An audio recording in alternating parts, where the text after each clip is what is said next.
con el auspicio de Hard Rock Hotels and All Inclusive Experience. Ahora comienza La Ciencia del Rock, segunda temporada. Hoy, en La Ciencia del Rock, Cuti Aste, músico y productor chileno. Hola, ¿cómo están? Soy Mario Zipperman. Hoy en La Ciencia del Rock les voy a presentar cómo presentarlo.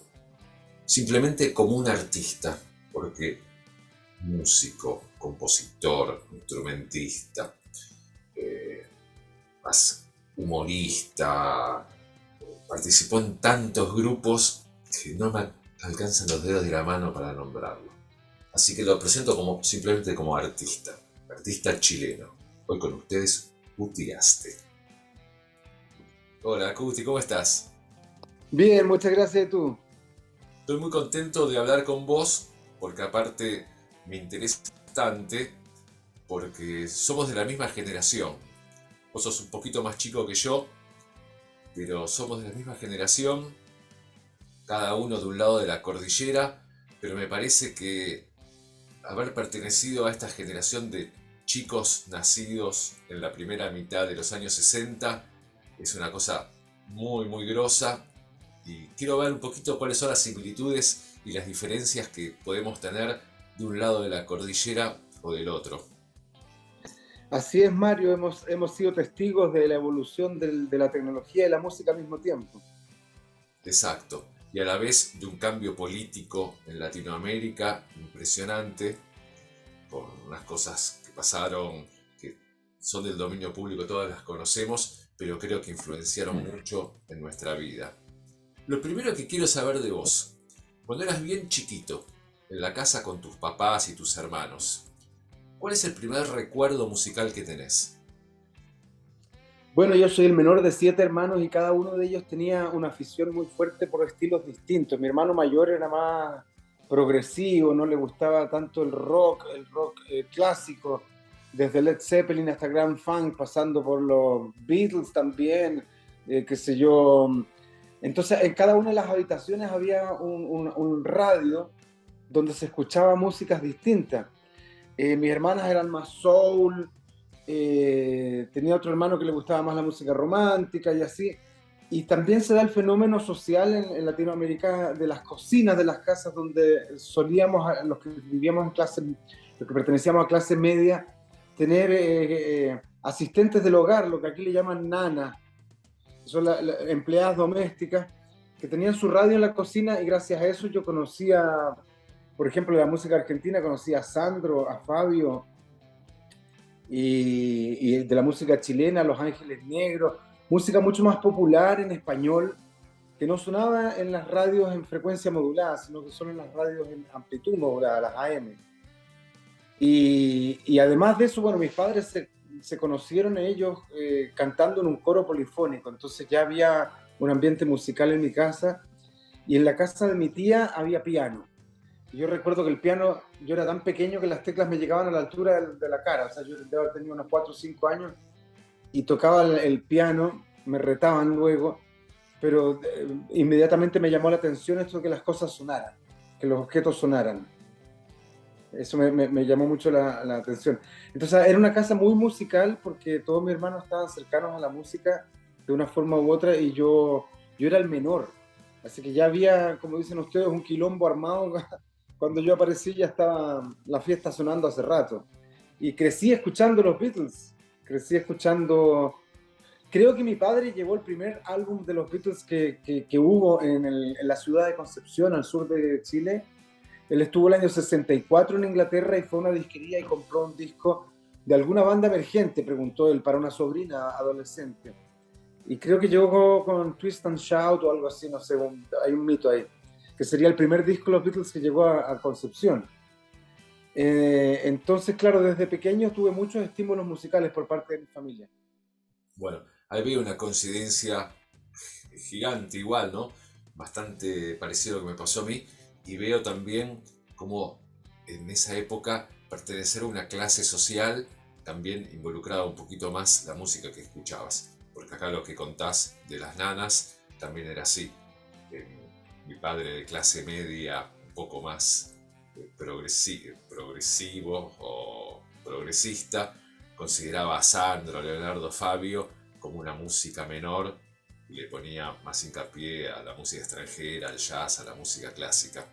Cosa que después, con el día, hoy sabemos la calidad y el arte de artistas como Sandro, etcétera, etcétera.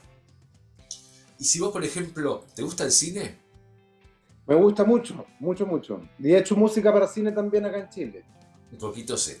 Si tuvieras que elegir un director para que le ponga música a una película sobre tu historia, en la infancia, en tu concepción natal, capaz un domingo almorzando toda la familia junta, ¿qué director de cine elegirías y qué música crees que le pondría para representar una escena que cuando vos cierres los ojos te traiga esa nostalgia de esos primeros años en Concepción? Bueno, si fuera chileno, aunque ya nos dejó, pero podría haber sido Raúl Ruiz, o quizás un Scorsese, ¿no? Que también ha hecho documentales sobre música, qué sé yo, un David Lynch también, porque en Concepción pasaban cosas bastante extrañas también. No sé. ¿Y qué músico o qué música le pondría? Claro, la canción de fondo de esa escena de un fin de semana en familia. Claro, tal vez Cinema Paradiso, ¿no? Ese tema. Algo así como de Morricone, una cosa. No, claro, no sé. Pienso en el cine clásico. No, pero podría ser una escena que te presente a vos. Yo sabés que Puede ser Morricone porque mi familia es italiana, entonces por ahí le pega, ¿no? a mí me Mi pasa. padre le gustaba cantar en italiano, cantaba óperas, cantaba cosas. Bueno, entonces podemos escuchar un poquito de Morricone. A mí de esa época hay una banda que me trae muchas reminiscencias que hablaba sobre una ciudad chilena. No sé si fue un hit también en Chile o no. Puerto Montt por los iracundos. ¿Fue una canción conocida en Chile? Puerto Montt, Puerto Montt, me alejé de ti sin saber por qué. ¿Será aquella? Es aquella, sí, exactamente. Es una maravilla esa canción, sí, pues nosotros siempre que íbamos de gira terminábamos cantando esa canción. Porque uno, aquí Chile, bueno, Chile es como Argentina, un país enormemente largo y recorrerlo no es sencillo. Muchas veces uno se pasa 8 horas arriba de una van para ir a tocar a otro lugar si es que no vas en avión. Y bueno, hay mucha nostalgia también porque son paisajes, son sabores, son olores, son distintas culturas dentro del mismo país. A mí es una canción que estando en Argentina me trae mucha nostalgia de un lugar que nunca conocí. ¿Te pasó con alguna canción, así en especial, de alguna banda, que te traiga como imágenes de un lugar que no conoces? Bueno, sí, me pasó también que yo conocí en los años 80, conocí a Jaime Ross, un cantante uruguayo que hablaba mucho, describía mucho la ciudad de Montevideo y después yo tuve la oportunidad de conocerla y estuve en Durazno y Convención, que es una de las letras que él canta, ¿no? Y trataba de ver si se parecía un poco como lo imaginaba yo. Y bueno, Buenos Aires también es una canción, o sea, una canción es una tremenda metrópolis que está incluida en tantas canciones, ¿no? Gustavo Cerati la nombra, o los viejos tangos, ¿no? Mi Buenos Aires querido, si uno escucha a Gardel, por ejemplo. Bueno, Brasil también, Brasil como país. Yo he estado en Sao Paulo, pero no podría decir que conozco Brasil, porque Brasil es un planeta gigante, ¿no? Una diversidad tan grande que también me gustaría conocerlo más allá de la música. Y la música, como lográs como generar esas imágenes que después cuando conociste el lugar te sentías familiarizado. Sí, sucede porque quizás no, la música te refleja la emoción que provoca el lugar. Quizás no hay tiempo en una canción para describir una ciudad, pero sí para hablar de su espíritu. Y eso es muy bonito, eso se traspasa a veces en las canciones. Y de Concepción a Santiago, ¿a qué edad te mudaste? Yo ya había cumplido los 19 años, salí tarde del colegio y me vine a estudiar música a Santiago. Primero dejé botado, yo tenía un grupo en Concepción que se llamaba Los Presidiarios, que hacíamos música propia, canciones que yo componía. Sin embargo, en un momento dado me di cuenta que no me quería ir por el camino fácil, quería estudiar en un conservatorio, entonces estuve un año en Concepción primero estudiando para aprender a leer música y esto. Un poco tarde, sí, porque si tú quieres dedicarte a la música clásica tienes que partir desde pequeño. Yo ya tenía 19 años y recién en ese momento me puse a leer partituras. Antes conocía la música por la clave americana o por, qué sé yo, de oído. Y me vine a estudiar música a Santiago para aprender la música de verdad. Y no quería retornar todavía ni al pop, ni al rock, ni a la música que yo encontraba en ese momento como música más fácil. Y de todas formas me sirvió un montón pasar por el conservatorio, porque me ha dado herramientas, qué sé yo, para la orquestación, para escribir partituras para los distintos instrumentos, para conocer más de la historia de la música. Y muchas de esas herramientas las he utilizado en mi carrera. Claro, quizás yo soy en Chile más conocido porque toco con una banda o con otra, pero paralelamente me ha tocado hacer muchas otras cosas no tan conocidas. Los Presidiarios, por el nombre y la época que me imagino una banda de punk rock o new wave. ¿Iba por ese lado o no? Suena por ese lado, sí, pero la verdad es que era un rock pop, pero en algunos momentos nos volvíamos bastante progresivos. Yo en esa época escuchaba mucho a Genesis o a Yes. Me gustaban las canciones largas, con introducciones de teclado eternas, que ahora podrían ser quizás un poco aburridas, ¿no? Pero yo estaba en esa onda en esa época. Y bueno, ese mismo año se formaron Los Prisioneros, que es una banda muy importante. Justo ayer me tomé una selfie con Jorge González, el ex cantante de Los Prisioneros. Pero nosotros nunca grabamos un disco y como yo dejé botada la banda, no tuvo mayor trascendencia, salvo por lo que yo averigué el año pasado, que salió un libro de Rodrigo Cabrillana, un libro que se llama Crónicas de Rock Penquista, donde le dedica como 15 páginas solamente al grupo Los Presidiarios, que es un grupo desconocido y que nunca grabó un disco, que nunca sonó en la radio, pero influyó a otros músicos de Concepción que se animaron a hacer sus canciones propias, entre ellos Álvaro Enríquez de Los Tres, por ejemplo, que me lo contó a mí en una gira.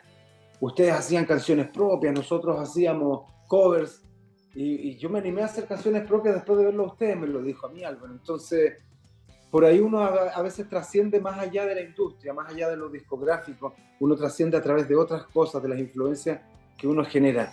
Y bueno, paralelamente se formaron los Prisioneros, con un nombre muy similar, y aparentemente por una anécdota muy similar, porque llegaron la policía chilena, los carabineros, los pacos, como le dicen acá, llegaron a golpear la puerta durante el ensayo porque estábamos en plena dictadura, entonces les preocupaba a ellos primero el ruido que molestaba a los vecinos, y luego las letras. Y a mí me preguntaron, me pidieron los papeles donde tenía anotadas las letras de las canciones. Y el grupo no tenía nombre, entonces en un momento dado el carabinero, cuando se dio cuenta que las letras eran inofensivas o no las entendió, dijo, bueno, ¿y cómo se llama la banda? Yo le dije, me parece que Los Presidiarios, porque nos podíamos ir presos en cualquier momento. Y viendo una serie de televisión que se hizo sobre Los Prisioneros, en la banda famosa de los 80 en Chile, hay una anécdota similar, que el nombre habría salido por lo mismo, porque llegó la policía a un ensayo. Bueno, Los Prisioneros sí son importantes porque las canciones de Los Prisioneros marcaron una pauta bastante punk o ska o rock, pero muy política fueron la voz de los 80 y dijeron lo que la juventud de la época no podía decir. Y abrieron espacio porque ellos hacían giras por gimnasios, por lugares donde no se tocaba música. Ellos hacían giras cuando en Chile no habían sistemas de amplificación, no había una industria del espectáculo musical todavía. Entonces Los Prisioneros son realmente unos pioneros en la apertura musical que vivió Chile en dictadura. Porque por ahí yo creo que en Argentina la dictadura obviamente que afectó la música, pero yo vi que León Gieco, qué sé yo, todos los que salieron de Sui Generis, tanto Nito Mestre como Charly García, y tantos otros siguieron cantando durante la dictadura. Mientras que aquí en Chile hubo un apagón cultural muy fuerte. Antes de Los Prisioneros no hubo nada. O sí hubo, pero en peñas folclóricas clandestinas donde se juntaban músicos que hacían más bien lo que se llamaba la nueva trova, ¿no? Seguidores tal vez de Biglietti o de Ángel Parra, o de lo que hacía Víctor Jara en su momento también, de la canción más política. Pero en pop y en rock no hubo nada por un buen rato hasta que aparecieron Los Prisioneros, hubo un vacío total. Claro que sí. Yo en el año creo que 78, 79, en el subterráneo de Viena, me crucé a los Jaivas, que estaban repartiendo flyers de un concierto que iban a dar en Austria. Seguramente estaban como exilados o lamentablemente alejados de su casa. Y sabes que todos los chicos de ahora tienen como añoran ese espíritu de los 60, ¿no? Por todo lo que representó el espíritu de estas grandes bandas que todos amamos, como pueden ser los Beatles, The Who, Genesis, el rock progresivo, etcétera, etcétera, Led Zeppelin. ¿Vos tenés una añoranza linda de esa época o pensás? Yo en mi caso, por ejemplo, en Argentina, tengo una ambivalencia por lo que representó las pocas libertades que teníamos los adolescentes en esa época. Y creo que hubo una música tan hermosa a un precio muy alto del sufrimiento que tuvo nuestra generación en cuanto a libertades. Si hoy tuvieras que elegir, ¿qué decís? ¿Vivir toda esa magia del espíritu combativo a nuestra manera? ¿O preferirías vivir en esta época donde capaz que no hay tanto espíritu pero hay más libertades? Bueno, habiendo sido un poco testigo de esa época, claro, hay una nostalgia respecto de la inocencia que se tenía en esa época. Piensas tú los festivales, así como fue Woodstock. Veo que tienes una carátula de The Who ahí detrás. Mira, yo tengo un estudio subterráneo aquí que es un poco oscuro todavía, está en proceso si no hubiéramos hecho la entrevista ahí, yo también tengo mis teclados detrás y todo, pero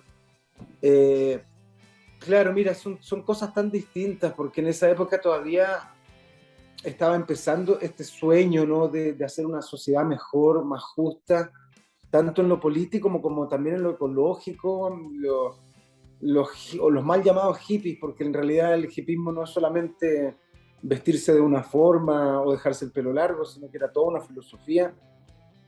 También incluía lo que ya en el siglo XIX se llamaba naturalismo y que después se le llamó ecologismo, que era el respeto por el medio ambiente, por el planeta y por los seres vivos que no son humanos, digamos, que incluye los animales y todo aquello. Y los sueños de libertad política, que fueron truncados tan brutalmente en Latinoamérica por el famoso Plan Cóndor, este plan de atajo, de límite total a los cambios, a la revolución social que se venía gestando ya desde las reformas agrarias en adelante, y que en Chile terminó con el gobierno de Salvador Allende, un gobierno de unidad popular que la verdad es que era popular, pero de unidad tenía poco, porque si bien se unieron para apoyar a Allende, luego durante el gobierno de Allende se produjo una atomización que hizo difícil controlar las distintas tendencias, las distintas corrientes que tenían distintos métodos para provocar los cambios, algunos más pacíficos y otros más violentos, armados, y eso hizo bastante ingobernable el asunto, y luego ya se instalaron los militares acá con un asedio que no solamente fue político en términos de perseguir a los disidentes políticos, sino que también fue cultural y económico, porque se robaron todo, se afanaron todo, torturaron y mataron gente, dejando traumados a 3 o 4 generaciones, porque todavía en nuestros países se vive ese trauma, ya sea porque estabas de un lado o porque estabas del otro y fuiste víctima, o porque estuviste de un lado y los apoyaste y fuiste cómplice, o porque estuviste en ningún lado y te quedaste callado. Entonces todo eso causa mucho dolor. Bueno, si yo tuviera que escoger, yo siempre escojo el presente, porque creo que el desarrollo de la tecnología y de las nuevas conciencias a mí todavía me mantiene dentro del ánimo de la esperanza y del optimismo.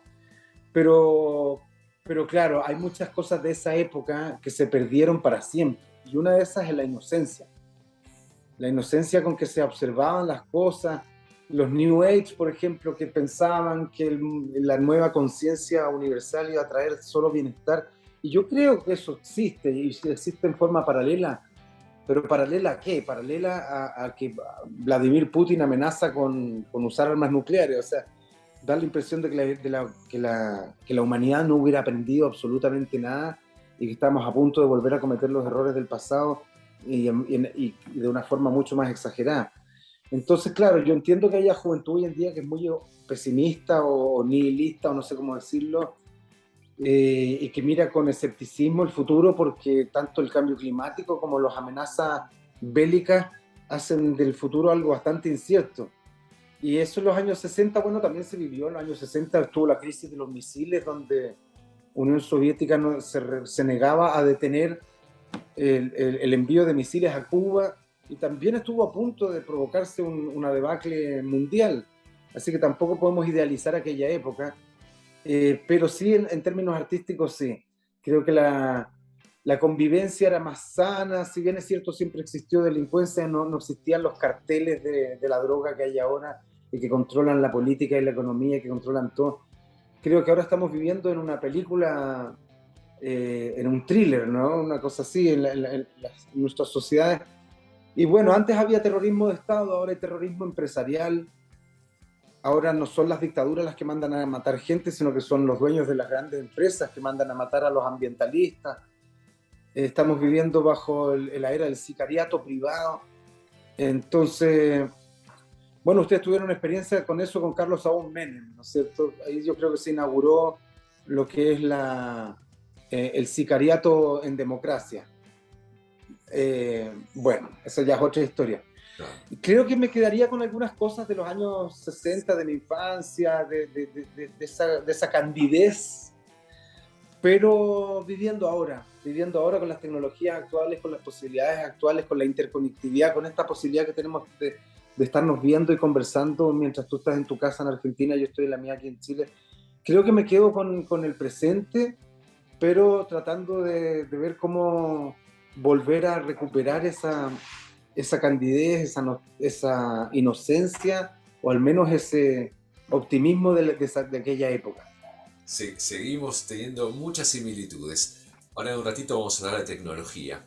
Pero te quiero hacer una pregunta porque este podcast lo auspicia el Hard Rock Hotels All Inclusive. Y me quiero imaginar que tenés que dejar, viste, en los Hard Rock siempre hay alguna guitarra, alguna cosa de distintos artistas. ¿Qué elemento tuyo, no tiene por qué ser un instrumento, puede ser lo que quieras tuyo, dejarías en un Hard Rock como para que la gente sepa o te conozca viendo eso un poquito a vos? Bueno, mira, hubo una banda acá en los años 80 que se llamó Electrodomésticos, todavía existe, ya no son los mismos integrantes, pero está Carlos Cabezas, que es el cantante, y yo le compré un bajo que lo hizo un luthier, le llamaban Gepetto a ese luthier, esos bajos de los años 80 que no tenían clavijas para afinar al lado del mástil, en el mástil, sino que las tenían del otro lado en el cuerpo y eran un cuerpo cuadradito, rectangular. Hace poco se inauguró acá una exposición que se llama Under, que habla sobre las fiestas que se hacían en dos locales alternativos de los 80, que era el Matucana 19 y el Trolley, donde surgió toda la onda punk y las performances, y ahí tocaron también en algún momento los Prisioneros, los Electrodomésticos, los Fiscales ad hoc. Y yo tengo ese bajo y en algún momento pensé donarlo a esa exposición, pero creo que solamente van a hacer esa entrevista sobre ese bajo. Es decir, es un bajo que representa un momento cultural de contracultura en Chile, donde grupos de músicos que quizás no sabían mucho de música provocaron un cambio muy importante. Entonces quizás ese bajo me lo imagino en una vitrina colgando, sería bonito, porque algún elemento mío no se me ocurre así de primera sí que podría ser algo mío que pudiera donar, que no fuera un instrumento, tal vez una fotografía. Tengo una foto con el grupo Los Tres desde hace muchos años, que es importante también para los chilenos más que cosas así. Está perfecto, porque vos me estás hablando de un bajo estilo Steinberger y creo que sí, representa mucho el espíritu de finales de los 80 y principios de los 90. Y a eso iba, ¿sabés qué? Yo antes de tocar en el Fabulosos Cadillacs toqué con Melero en Los Encargados, que fuimos un poquito pioneros de lo que fue el tecnopop o la música electrónica. Y claro, nos enteramos que del otro lado de la cordillera estaban los electrodomésticos.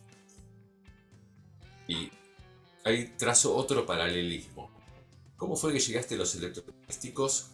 ¿Qué tocabas exactamente? ¿Qué tipo de instrumentos? ¿Y cómo fue así tu acercamiento a la tecnología en estos años, incluso pre-MIDI, donde empezaba a haber mucha variedad de instrumentos electrónicos? Bueno, curiosamente yo la primera vez que escuché de los electrodomésticos fue en un cassette metido en un apelo pincho en el barrio de Pueyrredón, en Buenos Aires. Nosotros en el 87 fuimos a hacer teatro callejero con unos compañeros de universidad y llegamos a Buenos Aires, hicimos una función en el Obelisco y se llenó, había 300 personas.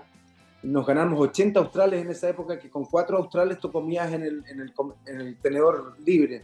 O sea, 80 era una fortuna. Y nos fue muy bien, tuvimos un mes en Buenos Aires, el febrero de 1987. Y un amigo llegó con un cassette de electrodoméstico y lo escuché y me pareció una música pero muy avanzada, con unos acordes que no eran ni mayores ni menores, sino que eran unos acordes abiertos con cuartas suspendidas. Yo dije, estos tipos vienen del jazz, estos tipos vienen de dónde, que esos ritmos con baterías programadas, toda esa música de esos bombos repetitivos, muy mecánicos, con unas guitarras cortopunzantes. Hay unas letras extrañísimas. Y yo después los conocí en Chile, el 80, o fue ese mismo año que los vi en Chile en vivo. Y bueno, después con Álvaro Enríquez, el cantante de Los Tres, los conocí personalmente y estábamos todos viviendo en el mismo barrio de Santiago, que era el barrio Santiago Centro, donde estaba la casa de los electrodomésticos, hacían unas fiestas muy psicodélicas ahí, y yo empecé a llegar por esos lados. Y yo trabajaba en una obra de teatro ya a esas alturas con Andrés Pérez Araya, el Circo Teatro, que se llamaba La Negra Estéril, que era una obra que hablaba de un cantante popular, hermano de Violeta Parra. Roberto Parra era el protagonista de la obra y el que escribió el texto también. Y era una obra que obviamente, por estar vinculada a los Parras, tenía mucho de folclórico y de tradicionalista. Y yo ahí aprendí a tocar el acordeón. Yo nunca fui acordeonista, tocaba la mano derecha del acordeón como si fuera un teclado más. Entonces los electrodomésticos estaban en una vereda totalmente opuesta, porque a mí siempre me había gustado el rock progresivo, me gustaban los sintetizadores. Yo ya había experimentado con un Moog. Un amigo mío en Concepción, Marlon Romero, tenía un Moog, un micro Moog o un mini Moog muy parecido al que tienes ahí detrás, y un Rhodes, un Rhodes, un piano eléctrico.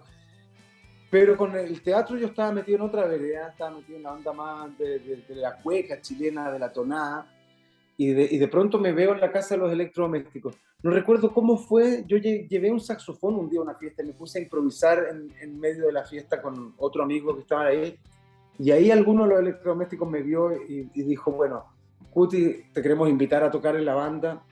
En esos tiempos los electrodomésticos originales eran 3. Ernesto Medina, Silvio Paredes y Carlos Cabeza. Pero ya a esas alturas tenían una banda armada con 9 personas arriba del escenario, con sección de bronce, 2 tecladistas. Y yo toqué con ellos del 88 al 92. Cuando ellos se separaron, Carlos Cabeza después hizo su carrera solista. En el 95 sacó su primer disco solista, El Resplandor. Y yo no estaba ahí con él y me daba mucha pena.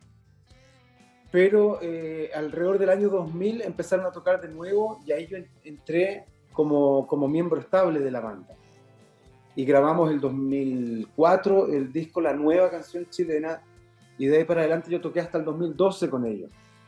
Y claro, en la primera etapa yo tocaba flauta traversa y un teclado, un Kawai K1, que era un sinte muy sencillo, lo más accesible que había en ese momento para mis capacidades económicas.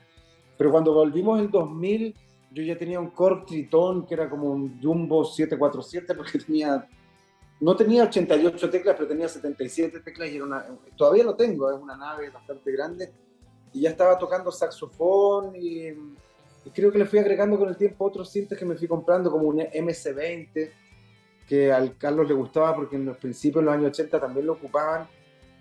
También ocupaban el Poly 800 de la Korg y que yo también después me lo compré y también lo tengo allá abajo. Ahora tengo una colección de teclados allá abajo en mi estudio, Y electrodoméstico me permitía explorar ese lado más electrónico, más sónico, más de sonidos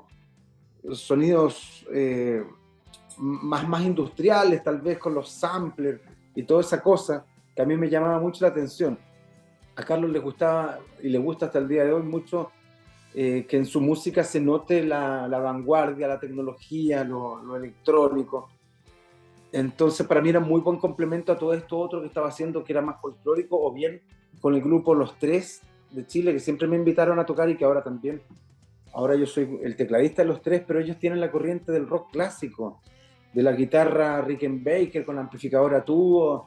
No usan secuencias, nunca la han usado, nunca han usado un clic en la oreja para tocar en vivo, siempre han tocado a los Rolling Stones, ¿no? Como vamos, 1, 2, 3 y para adelante. Lo que suena es lo que mueven los dedos de ellos, digamos, no hay nunca un sortilegio, una maquinita detrás. Es un rock clásico.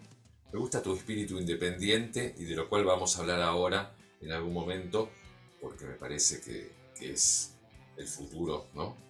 Este siglo XXI. Pero te quiero decir algo, el Hard Rock Hotel te va a dar un certificado para que tengas unos días de vacaciones en unos lugares increíbles. Puede ser Cancún, Puerto Vallarta, Los Cabos en Baja California y Punta Cana.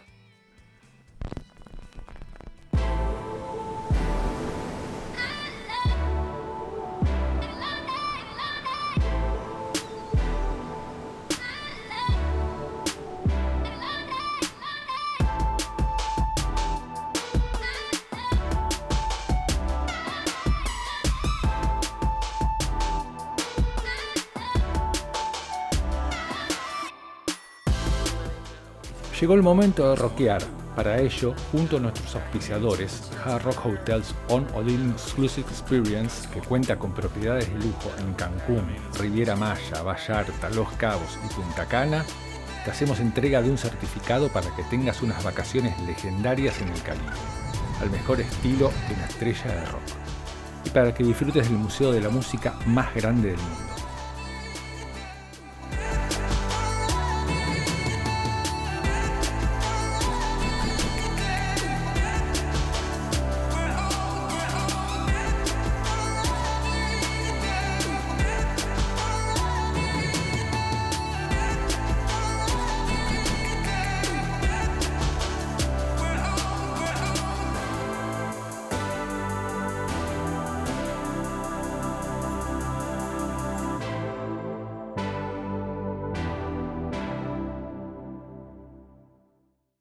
Así que ya te va a llegar el certificado. Me queda Pero muy qué poco maravilla. tiempo. No, increíble. Ya me estoy poniendo el protector solar ya. Me parece muy bien. Increíble. Y lamentablemente se me acaba el tiempo. Va a tener que haber una segunda sesión de esto. Pero quiero rescatar algo de vos, que es ese espíritu como independiente, en algún sentido un poquito nómade de banda, donde podés participar en muchos proyectos distintos, teatro, música experimental, meter un poco de folclore o de ritmos autóctonos con electrónica, casi siempre o siempre fuera de lo que es la industria discográfica tradicional, ¿no? Fuera de los sellos. Exacto. Y también mira con La Chimuchina, que fue un grupo de música, o lo es porque ellos se siguen funcionando. A mí me gusta mucho la cosa étnica, también quería mostrar aquí un pequeño altar donde cada uno de estos, perdón, te perdí, no, ahí estás, que ahora no me veo a mí, estoy mostrando un espejo. Cada uno de estos pequeños objetos que está ahí es un instrumento sonoro, son ocarinas. Yo siempre he pensado en el desarrollo de la tecnología, cómo habrá sido el desarrollo de la humanidad para llegar a construir una ocarina. La primera ocarina es yo creo que ahí cuando surge la tecnología, ¿no? Cuando se construyen los primeros instrumentos musicales, más allá de silbar o hacer palmas o golpear piedras y palos, cuando ya tú construyes un instrumento musical, cuando de una caña de bambú haces una flauta, o con barro haces una ocarina, o soplas un caracol marino, yo creo que ahí se dio un salto importante en la historia de la humanidad, ¿no? De crear el objeto sonoro, hasta llegar a los computadores, ¿no? Seguro. Y tu independencia de las grandes corporaciones o de los sellos y eso es una decisión que que vas a respetar a rajatabla o estás abierto de repente y se aparece Sony Music y dice quiero editar tu catálogo, lo vamos a editar y hacemos cosas nuevas? ¿O directamente es una posición firme, como un estilo de vida y una manera de plantear tu carrera musical? No, no hay un dogmatismo en ese sentido, sino que sencillamente se fue dando porque yo como tecladista o sideman siempre estaba de una forma...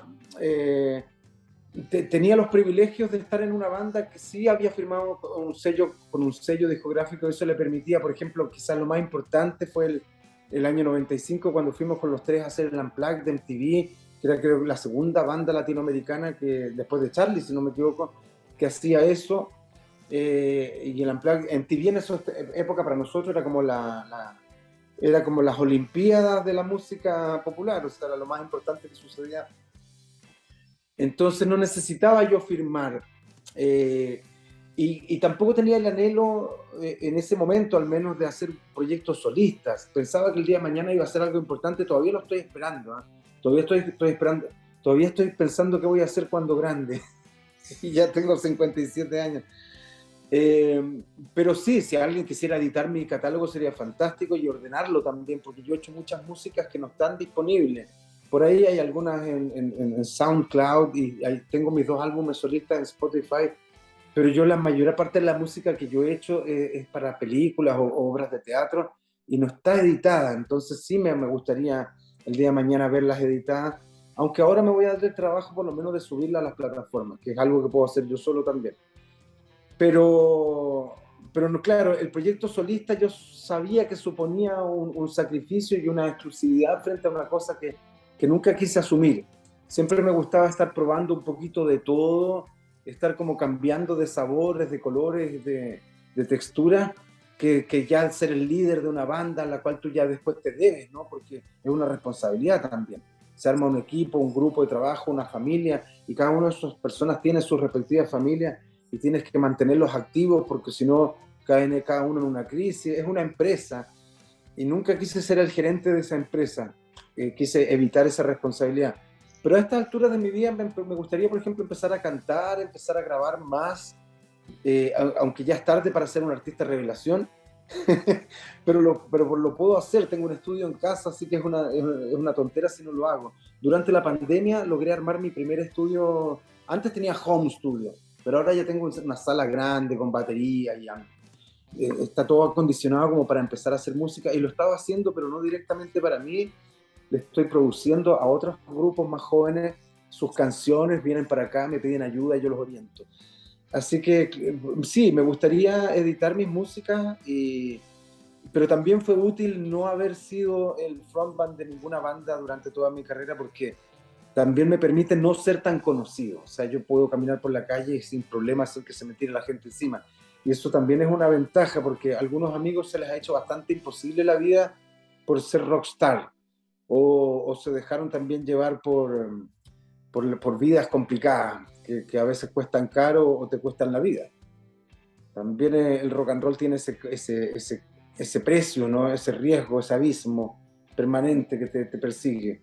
Sí. No sé si me entiende. Claro que sí, y ahí seguimos concordando porque también tengo la suerte de ser tecladista y también disfruto de anonimato, que también está bueno. Se me acaba el tiempo. Esa es una de las cosas dentro de este momento de tecnología, es que todo es bastante corto y nada, ¿viste? Dicen, el podcast no tiene que durar más de media hora porque es el tiempo que uno tiene atención y puede estar atento. Después de la media hora ya uno se dispersa y no sé qué. Pues son esas pequeñas dictaduras que todavía nos quedan presentes. Ahora es una dictadura tiene que ver más con la tecnología y eso. Pero me gusta. Perdón, mira, tú sabes que las canciones duran 4 minutos porque es lo que cabía en el disco de 7 pulgadas, que era el promocional, claro, que girabas a 45 RPM. Exacto, siempre hay alguna cosa que nos tiene atado. Me dice que me queda menos de un minuto. Caramba, te ofrezco un segundo podcast. Vamos a hacer un segundo podcast. Me gustaría que en este último minuto elijas una canción de despedida para que en la playlist de la ciencia del rock haya una canción que te represente. Algo que estés escuchando hoy en día. Ah, caramba, hoy y con 30 segundos para contestar, quedo bastante pillo. Eh, Mira, podríamos, no es que la estoy escuchando ahora, pero podría ser el frío misterio de los electrodomésticos, que ya no hablamos tanto de electrodomésticos, ¿no? O podría ser, eh, ay, caramba, Barrido el Sol de los Tres, porque ahí me mando un solo de acordeón, pero la versión de la Amplaxi, porque Bueno, original, perfecto. en la Podemos versión escuchar. original no está el solo de acordeón. Bueno, Cuti, buenísimo. Ya elegimos tu tema para la playlist, que va a quedar en la playlist del Hard Rock Hotel y de Ciencia del Rock. Así que me quedaron un montón de cosas pendientes. Tu paso con Javiera, tus obras de teatro. Sé que también te gusta mucho el humor. Así que hay muchas cosas que quedarán para un próximo podcast. No sé si será en esta temporada o en la temporada siguiente. Porque eso, pienso que una de las pocas cosas que la tecnología nos juega en contra es esto de los tiempos, ¿no? De que todo tiene que ser inmediato y eso. Y ahí todavía somos un poquito de la vieja generación. Claro, tenemos otro tiempo para enfrentar las experiencias. Te hago la última pregunta. Cuando te comprabas un cassette para grabar música, ¿comprabas de 60 o de 90 minutos? Ah, qué buena pregunta. Mira, para recordar aquellos tiempos. Yo le tenía miedo a los cassettes de 90 porque corría el mito de que eran los que más fácilmente se enredaban a veces, sobre todo en los automóviles. Uno sacaba el cassette y quedaba la cinta dentro del auto. Y tenías que empezar a, a sacarla sin romper el reproductor. Pero sí, tuve de 90, sobre todo cuando me di cuenta que podía grabar dos álbumes completos en un cassette de 90, un álbum completo por lado. Pero a los de 60 les tenía más confianza. No sé, se me vino esa imagen a la cabeza. No sé si estoy recordando bien o haciendo un mito de mí mismo, pero creo que los de 90 eran más peligrosos en ese sentido. Pero bueno, si uno tenía un buen reproductor y el cassette estaba bien cuidado, nunca tenía ningún problema. ¿Sabes que a mí me han sorprendido los cassettes? Porque hace poco encontré un deck para reproducir, lo conecté y agarré, no sé, un cassette de Depeche Mode, por ejemplo. Puse play y sonaba increíble. O sea, me había quedado en mi cabeza con la idea de que el cassette no sonaba bien, o que tenía ese hiss, ese ruido en los agudos, que uno apretaba Dolby, pero desaparecían hasta los platillos de las baterías, desaparecía todo. Bueno, depende del tipo de Dolby, pero me asombró la buena calidad del sonido del cassette. Y tú sabes que están volviendo el cassette. Tengo amigos como Mika Martini, que hace música electrónica, o Gabriel Biglenzoni, que era del grupo Los Mismos, este grupo que tenía con Silvio Paredes, ex integrante de Electrodoméstico, que ahora vive en Canadá, Gabriel, y ambos han sacado y editado su música en cassette. También Javier a Los Imposibles sacó hace poco el AM en cassette y me lo regalaron.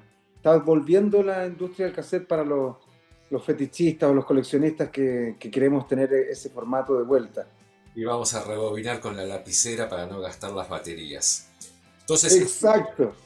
digan el consejo de Cuti. El cassette de 90 tendrá un vinilo de cada lado, está perfecto. Así que, muchachos de Spotify, déjenos escuchar música un rato largo, sentaditos, con nuestro viejo Walkman o nuestro viejo equipo. Eso se lo decimos dos viejos lobos de la década del 60. Saliendo de eso, te agradezco mucho, Cuti, la pasé genial, me encantó conocerte, capaz tengamos la posibilidad de conocernos ahora que voy a Santiago de Chile y espero verte pronto. Te mando un abrazo enorme y si no nos tomaremos un margarita en algún Hard Rock Hotel. Oye, qué bueno que vienes a Concepción también, o que vas a Concepción. Yo estoy en Santiago. Sí, a Concepción con los Cadillacs ya como 3 o 4 veces. Así que ya tenemos ahí nuestro público. En mi tierra natal. Como en un teatro muy circular, como un viejo microestadio, me suena que cerca del mar. Ah, la Tortuga de Talcahuano puede ser. Ese puede ser, creo que esa ahí fue la última vez. La Tortuga, me suena porque tenía forma así como de caparazoncito. Esta Exacto. vez no sé a dónde voy, pero voy a Concepción y a Santiago. Así que espero verte pronto. Te mando un abrazo enorme. Abrazo y bienvenido por acá. La ciencia del rock. La Ciencia del Rock, segunda temporada, fue presentado por Hard Rock Hotels and All Inclusive Experience.